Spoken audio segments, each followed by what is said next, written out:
Coach Rohan, how are you? I'm doing well. We are doing good, coach. Wonderful. I'm sure you guys are having a wonderful session over there with you. And I know the coaches were, I'm sure they're excited to be with you and to be sharing the knowledge that you can share with these guys. So I'm excited to hear more about it. Wonderful. Well, you guys will see this on video. To me, performance coaching it's just coaching, period.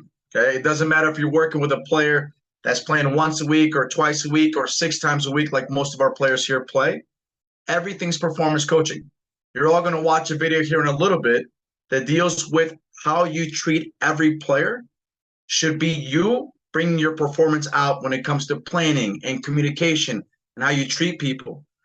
So I've been very lucky to do what I do. I've always say I'm very lucky to work with professional players or players aspiring to be professional, but that's not a pure accident. I coach all levels, all ages, and I'm very, very fortunate that a lot of them fall in love with the sport, and then of course they continue. We've had players with Coach Rohan or a lot of the coaches here that they start once a week, and then they catch that bug, they catch that love for tennis. They go twice, three, four, five, and then all of a sudden 6 times a week, and they really become performance players. So I've been very lucky to work with all ages, all levels. I've been very lucky to be part of 8 Grand Slams. I've been working with players that are top 10 in the world. I've been working with players now that just with a player there in India. She ended up being now, I think she's somewhere around 300 in the world. So all these amazing players that reach really good heights, but at the same time, also players that really catch the bug and really develop to become really players that may not play professional tennis or even collegiate tennis, but we know they're going to love tennis and they're going to cherish that experience with their own kids or brothers and sisters or someone that they love. So I've been very lucky to do everything when it comes to the tennis field. And that's something that I'll continue doing because this is my passion, this is my love, and this is my career. Thank you, coach. Thank you very much for Thank sharing you. us the wonderful note you have said. Would you like to share your knowledge on some of the performance technique or tactical or mental or physical part of the game that is very important in tennis and that can help us to grow more into the sport as a player and as a coach as well? It's a great question, and it's an all-encompassing question of what tennis is all about. So when it comes to our 4 pillars, you have your mental, tactical, technical, and physical.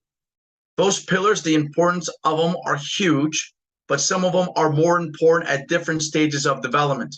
For example, if you have a young player that's pre-puberty, one player that's around the formative years, so formative years are around 8 or under. Again, it varies. Biological age is very important to notice. You really are focusing on the physical aspect and the technical and tactical aspect of the game. The mental aspect, of course, you focus in, but it's a lot broader and a lot more general. For example, when we have an older player, we have players here that are 16, 17, and 18, players that are playing ITF and are trying to make that leap to professional tennis. Our mental game and physical game are way more important than the tactical and the technical. That's not to say it's 1, 2, 3, 4. That's really to say it's 1A, 1B, 1C, and 1D. They're all extremely important. But it's important to know at what stages of maturation, so what stages of biology we implement different things to really make sure we get the best out of the players.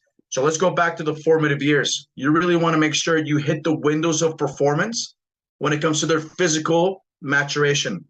We call them the ABCs. A for agility, B for balance, C for coordination, and S, ABCs, for speed. We also add in their recognition, where these guys are really working with their visuals and identifying what's coming, because whatever's coming is a stimulus for them to react. Later on, once they pass puberty, then you start working a lot more in strength. So that's a huge component once you're past puberty.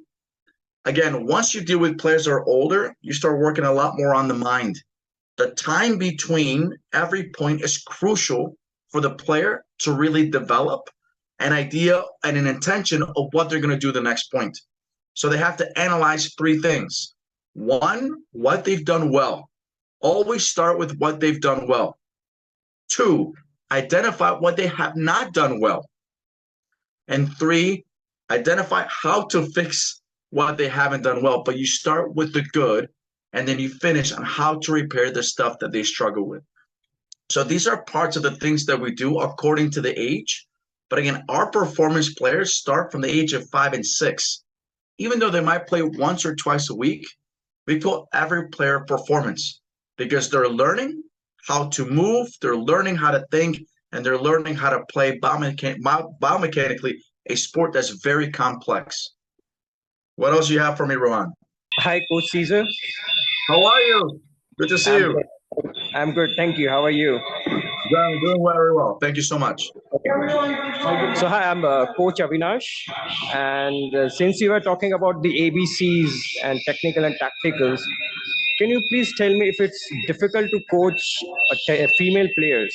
What are the differences we're going to face while training a male player and a female player? Great question. It's an incredibly great question. Okay. Now, there are differences. Let's start this, and we'll start with the younger ages, and then we move to the older ages. One of them, okay, the biggest difference is there's not much difference.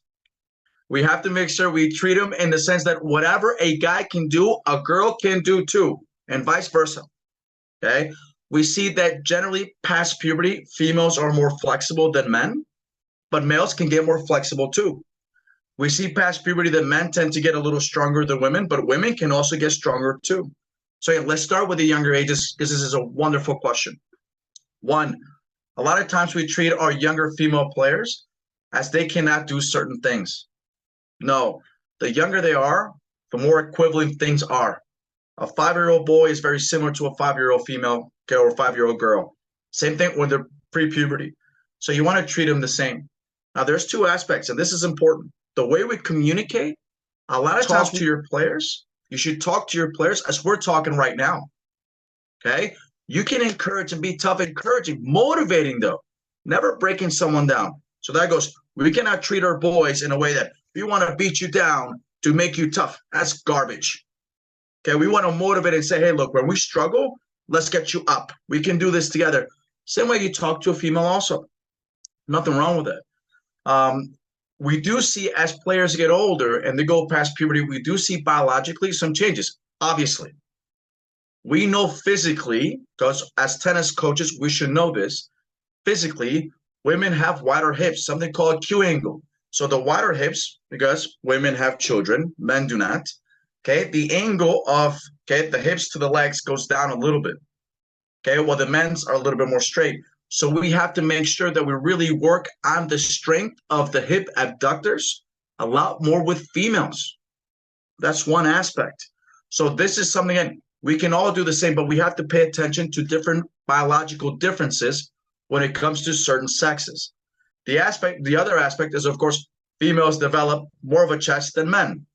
So now this is where you have to know this when they're younger and understand that the grips and the way they swing on the backhand side, if they're using a 2 in the backhand, is different. While a lot of the men will come out there, use more of a continental to semi-Western, and have what you call a single bend, where you have the leading arm being bent and you have the opposite arm being straight at the contact point, a female might be using more of an Eastern, where you have a double bend. So we see that more on the female tour. We see that more on WTA and across the board. So that's something to keep in mind as you start teaching them when they're younger. Okay, you start saying, well, there's going to be some biological changes, but at the end of the day, the back end is still the back end. Physically, we can all do the same thing. It's just knowing what the biological differences are going to be. And I go back to this. We cannot treat men and women differently in the sense that we talk to them. There's a lot of talk out there of saying you have to treat them differently the way you talk. Why? The way I talk to you is the same way I'll talk to somebody else, the same way I'll talk to somebody else. Make sure with your players, you treat them as colleagues. You know, as you go to an office, you start yelling or you start criticizing or putting people down. The time in the office, you'll be fired at some point. It's no different with the player. If you start criticizing, beating him down, not really elevating and motivating and educating, at some point, the player will fire you. They'll go to another program. They'll go to another coach. So you want to make sure you're able to verbally protect the player, motivate the player, and educate the player.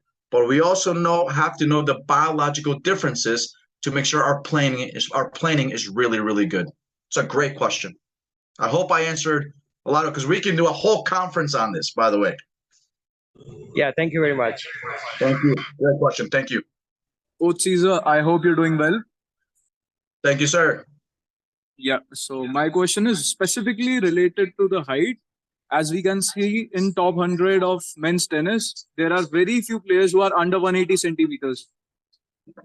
So do you think it plays an important factor when we are identifying talent, that we have to see that, yes, they are going above 185, 180 centimeters, then we start that developing them into professional tennis players?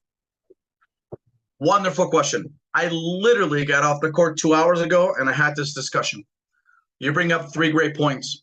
The average height of a male tennis player on the ATP tour is 6'1.5". That is, sorry guys, I'm a silly American. I struggle with the metric system. Okay, but so I'm 179. I'm a little bit lower than 180. So that's going to be about 185, I believe, somewhere around there. Okay, somewhere around there, right? The average height for a female is 5'10". Okay, it's about my height. It's 179. Okay. Those are the averages. You have guys that are taller, guys that are a little shorter than that height, but for the most part, you're correct. You see now taller players. Our game is interesting because we deal with levers. What are levers? Levers are your arm. The length of your arm is going to bring energy to the racket, which of course is going to bring it to the ball. If you go down lower, you also have levers. You have your legs. The more you can load and explode through the kinetic chain, you bring all that energy up. So yes, there is a big advantage to being taller. Now, this is the second part. You now say talent ID. So I was very fortunate and unfortunate years ago. This is back 2008, maybe 2007. We did talent ID. It was before that for the USTA. And we had to identify the best 8-year-olds in the country. So I did the region, okay, with the other coaches around Chicago. And there was other coaches that did, and we had different parameters that we're looking for. At 8 years old, we identified the best athletes at 8 years old. We identified 100 of them. When they got to being 18, only one of them was top 100 in the country at 18. So we understood that talent ID means nothing. Talent ID means nothing, which brings to the third point. You really do not know if a player is going to be really, really, really special or really good until they pass puberty, until they really develop genetically, and they develop, of course, when it comes to the work they do with you as a coach, the work they're doing in the gym, everything, how they acquire the skills. So I love to say this, and maybe I have to change the players now because I'm getting a little older and these players are now retired, but we treat every player like they're the next Roger or Serena, fully knowing the chances are they are not going to be the next Roger or Serena, but also knowing that they might be the next Roger or Serena. To your point, there is an advantage of being taller, but there's also a lot of great players. They're not that tall. Justine Henin on the female side years ago, she wasn't that tall. 5'5", phenomenal. Diego Schwartzman, top 10 player, 5'8", shorter than me. He's phenomenal. So there are those special cases. So this is where you don't want to give up on those players through talent ID. You don't want to give up on those players because genetically they're not there. Because also you look at the parents and you say, hey, they're not going to be 180 or above. You still got to give them that opportunity because they might show you that they have something innate in them that's going to make them special. It's a great question. Hi, sir. This is Ritu Chaudhary from Ahmedabad. How are you? I'm good. Good. So here's my question. What do you think that how many hours a player should play tennis in a day? Because I've seen many Indian players who play a lot, like many hours, and end up in burnout or in a overuse injury, something like that. Another great question. And look, and there's no perfect answer, but I'll give you my perfect answer. So I know through the studies that we've done is whatever the age of the player is how many hours they should be playing. So a 10-year-old should be playing 10 hours in a week, 12-year-old, 12 hours. Fine.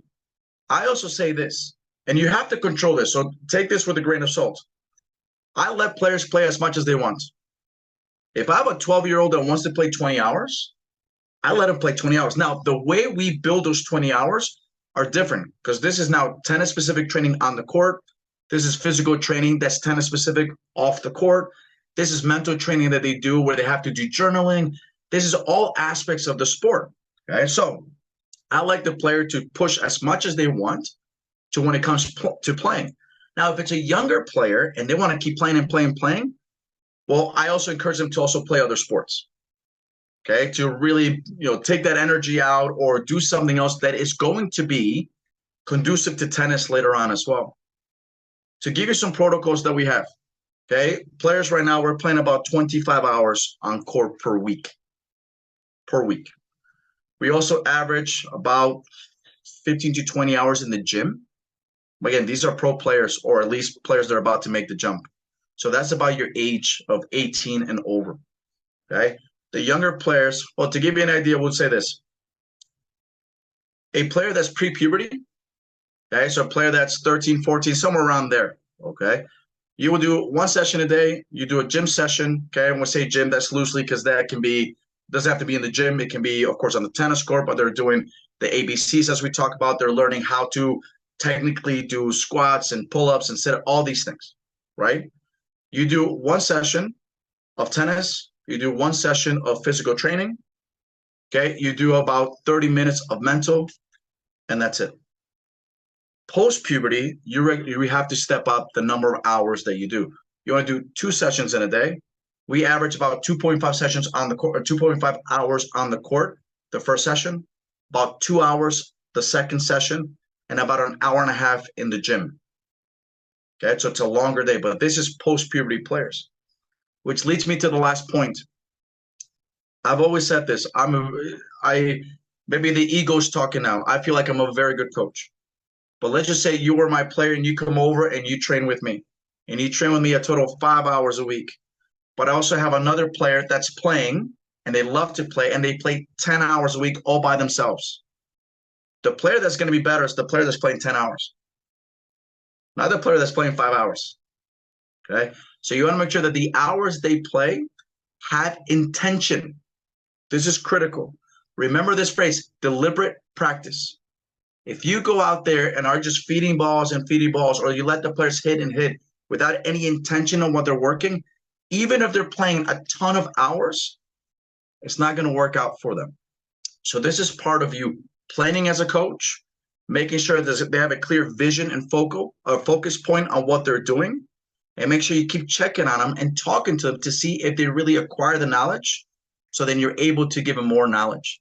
So at the end, I know it's not a perfect answer. I know I give you some parameters to work with, but the most important part is you need to make sure you have deliberate practice. Practice with intention. The moment you don't practice with intention, you're doing them a disservice and you have to work much harder later on. So does number of hours changes according to female and male, the recovery and all? It's a great question. It shouldn't. It shouldn't. Okay. The ability, the muscular endurance of a male and female player, it should not change. Okay. Now, according to, there's a couple aspects you bring up. You as a coach, especially if you have tournament players, you have to now start thinking, where are you going to allocate the hours? So imagine a player trains 6 hours a day. If they're in a general preparation phase, for example, there's a tournament 3 weeks from now, 3 or 4 weeks from now. You want to spend a lot of time on the court, and also you can do some time in the gym. As you get through a pre-competition phase, you get closer to the tournament, you want to spend little time on the court, actually. Only about one session, maybe 2.5 hours, and that's it. And you spend a lot of time in the gym, working on explosiveness, working on stability, making sure that you're maintaining the body. And you also spend a lot of time when it comes to the mental game. Spend another hour or 2 hours every day on the mental aspect. So this is where you have to now really develop a schedule with your players and decide where are you allocating the hours. But when it comes to male and female, should not be different, guys, which was part of the question of the other coach before. Treat them the same. Thank you, sir. Thank you. Great questions. Hello. Good morning. Hello, sir. Good evening. Oh, how are you? Good, sir. So my question is that sir, how to make a training session plan, and what are the important aspects the coach have to consider or focus on it? Excellent. Excellent. You have one of most talented coaches now, not only hardworking, but talented coaches in Coach Rohan right there. There's another question that after I explain, talk to him. He'll sit down with you and spend time with you. We love to take now the philosophy, and by the way, this goes through the way we learn. We learn through was whole, part, whole. By the way, I have to give credit to PTR. They actually were the ones to really start introducing this into the curriculum in all of the organizations. So you want to make sure first and foremost, when you plan a training session, you actually start when they're done with their physical warm up, their recruitment, their dynamic, their neuromuscular, and part of the hitting warm up. The hitting warm up should not take more than 10 minutes. You start with points. You literally start with points, okay, to see where they're at. Afterwards, you start closing the session down, and then, for example, if you play points full court, and you want to, because you have to have a focal point, let's just say you're working on depth, right? Then you start closing the session down and saying, okay, we're only going to work on half court. You have to hit the ball past the service line. I know something very basic, but at least to give you an idea. And if you hit it past the service line, you continue the point, but if you hit it short, then you lose the point. So you start closing things down. Now, you as a coach, as you set up the players, let's talk about a group session. As you set up the players, you should be walking around every single player and giving them something that not only is general for the session, depth, but you're talking to them individually and saying, I want you now to extend on the shot a little bit more. You watch a little bit, and then you move to the next player. I want you to now elevate the swing path a little bit more to increase the height, which is going to help you with depth. Then you move to the next player. I see the forward pattern is off a little bit.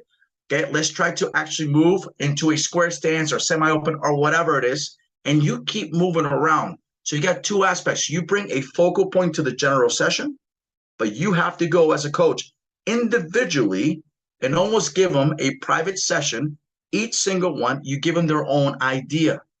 But as we said, you start with the whole idea first. You bring it in, okay, you close up the session. Okay, so you make the course shorter, or this one you can do a little bit of feeding for them to understand it. And then you open the session back up. The last part of your practice should be points again. That way you're able to see as a coach, if they understood the concepts and if they're able to execute the concepts that you as a coach wanted them to understand and learn. And also, when you talk to them individually, if they're picking up their individual skills also. That's a normal practice. But again, this has to start way before. Your planning should be done. This is hopefully Coach Rohan has talked about this, that you guys should plan a practice session for the group or for your player, okay, the week before. So for us, for example, here in Nepal, we're here in Nepal working with some ITF players. We start our sessions, our week on Sundays. So by Saturday, my planning is done, okay, for the whole entire week, what we call a microcycle. That doesn't mean I don't change the plans. Of course, we saw a player today that needed to make some adjustments, so we're changing some plans. So it's always a dynamic thing, but the planning is pretty much done. Once the week is done, we reevaluate how everything went with the coaching team here, and then we develop the plans on Saturday for the whole entire next week. So we go week by week by week with something called microcycles. At some point, maybe Coach Rohan will get to it. There's something called a periodization plan or macro cycles. But let's not get into that today. Just make sure you have your plans for the week, and then you have your plans for the day. Whole, part, whole. I hope that made sense. Yes, sir. Thank you, sir. No, thank you for the question. Great question. Good evening, sir. Good evening. I just want to know what do you think about Indian coaches and where you see the Indian tennis in future? It says, I think I heard someone say the last question. If it is the last question, I'm glad we're going to finish with this. This is what I see with Indian coaches. By the way, I say this about Indian coaches the same way I say this about Indian players. So as you guys know, I spent a lot of time in India. I absolutely love India. I spent a lot of time in Nepal. I spent a lot of time everywhere in the world. The same issues that you see in India, you see in the US. The same issues you see in the US, you see in Nepal. The same issues. The issues are the same. When it comes to players, the way they miss, the way they move, we all have the same issues. When it comes to coaches, I've always said this. We all have the same potential. We all have the same potential. This is why you guys are doing this. You are now continuing your education because right now, the standard of coaching, not in India only, also in the US, and also in Europe, is very, very low. Very, very low. What you guys are doing already, you've already stepped past the status quo. You already passed the bar. Now, that doesn't mean you stop and say, hey, I'm doing this better than someone else, and I stop. This is the job as a coach. We always want the players to get better. So what do you think we need to do as coaches? We also need to get better and better and better. We want that from our players. Our players want that from us. I just had the opportunity to train here at one of the facilities. It's potential, but it's sad to see. They have a total of about 12 players on one court. They had two, I wouldn't call them coaches. And by the way, these people are good people, but they're not good coaches. There's a difference between a good person and a good coach, or sometimes you have bad people and good coaches. And all they do is they feed a ball, the players will hit a shot, and they go to the back of the line. By the way, I've been guilty of this. So I know I'm putting some people on the spot right now, but I've been guilty of this. We don't do this anymore. The job of a coach is to put people into positions where they learn quickly and they have fun doing it. The more fun they have, the faster they pick up. So I've seen this in India. I've seen this. I literally saw this in Nepal. I've seen this in the US when I was there this past December, and we worked with a program out there. So to answer your question is, what do I see with Indian coaches? I see the same thing I see with every coach. I see potential. I see potential. It's no different.